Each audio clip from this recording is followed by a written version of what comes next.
श्री स्वामी समर्थ. कसे आहेत सगळेजण?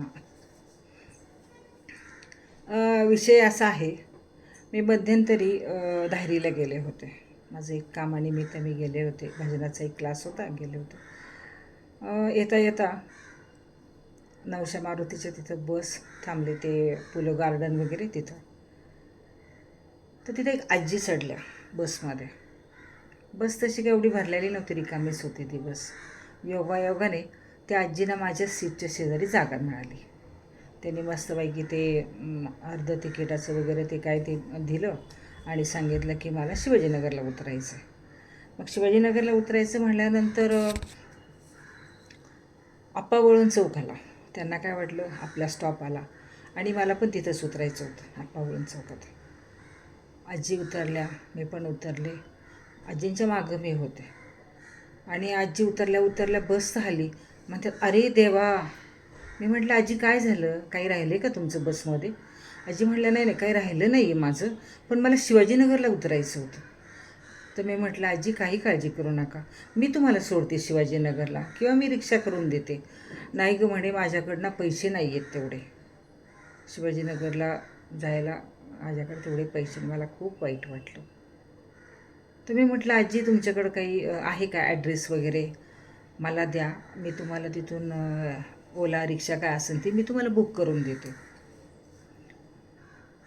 त्या आजी म्हटल्या ना माझ्याकडे तेवढे पैसे. मला खूप वाईट वाटलं. मी आजींचं ते पिशवी उचकली.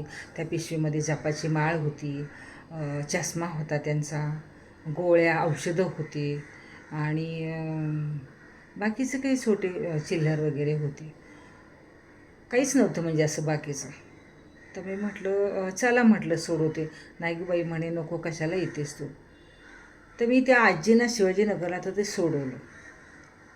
पण मला हेच सांगायचे सगळ्यांना, आजच्या पिढीला, की अशा कितीतरी आजी आजोबा आहेत की त्यांना बाहेर जावं वाटतं, त्यांना हॉस्पिटलला जायचं असतं, चेकअप असतं, ब्लड चेकअप असतं त्यांचं, नेहमीचं असतं चेकअप त्यांचं. तुम्ही त्या आजी आजोबांना एकटं पाठवत जाऊ नका ना, त्यांच्याबरोबर तुम्ही जा ना. किती वेळ जाणार आहे? शनिवारी तर सुट्टी असते ना, एखादा दिवस आजी आजोबांच्या बरोबर तुम्ही घाला ना, तुमच्या आईवडिलांच्या बरोबर. पण त्यांना असं एकटं सोडू नका. बरं, आणि जर तुम्हाला सोडवायचं तर त्यांना पुरेसे असे त्यांना पैसे द्या. त्या पाकिटामध्ये एक तर तुम्ही ॲड्रेस द्या, तुमचा मोबाईल नंबर द्या. तेही तुम्हाला नाही झालं तर तुम्ही काय करा, आजकाल बघा तुम्ही ते कंपनीत जाता आणि तुम्हाला तो बेल्ट मिळतो बघा गळ्यातला, तुमची ती आयडेंटिटी असते. तसं तुम्ही ते भेटतं ते सगळीकडं, कोणत्याही दुकानात जावा, जनरल स्टोअरच्या त्या पुस्तकाच्या, ते बेल्ट भेटतो. तर ते तसा बेल्ट घ्या, त्याच्यावरती चिठ्ठी, त्या चिठ्ठीवर त्या आजींचं सगळं नाव, तुमचा ॲड्रेस, तुमचा मोबाईल नंबर, हे सगळं टाका. म्हणजे जे कुणी असतील आजी आजोबा ते चुकणार नाही आहे. एवढं तर करू शकाल का नाही तुम्ही तुमच्या आईवडिलांच्यासाठी? हेच मला तुम्हाला सांगायचं आहे. पण काय होतं, आजकाल तुम्हाला वेळ नाही आहे आईवडिलांना हॉस्पिटलमध्ये न्यायला किंवा मंदिरात न्यायला. ते आपले बिचारे एकटेच जातात.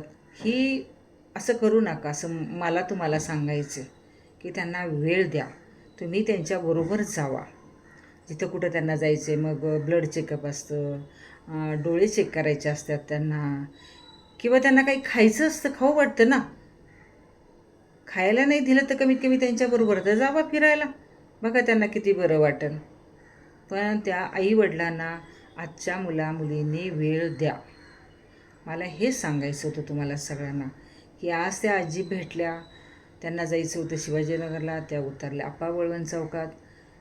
म्हणून मला ते तुम्हाला सगळ्यांना सांगावंसं वाटलं की असे कितीतरी आजी आजोबा असतील की त्यांना जायचं असतं कुठं, नजर कमी झालेली असती, दिसत नसतं त्यांना.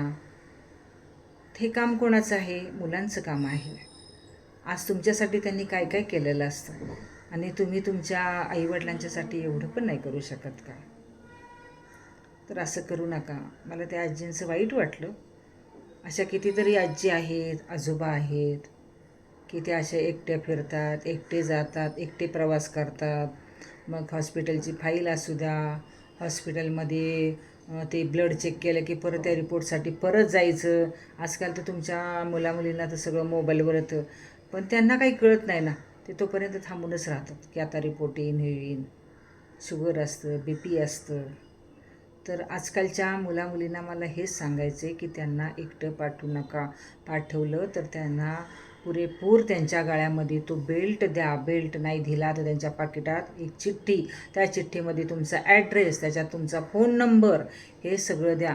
आणि त्यांना जिथं कुठं जायचं आहे, मग तुम्ही हॉस्पिटलमध्ये असू द्या, मंदिरात असू द्या, पुरेपूर त्यांच्याजवळ पैसे द्या.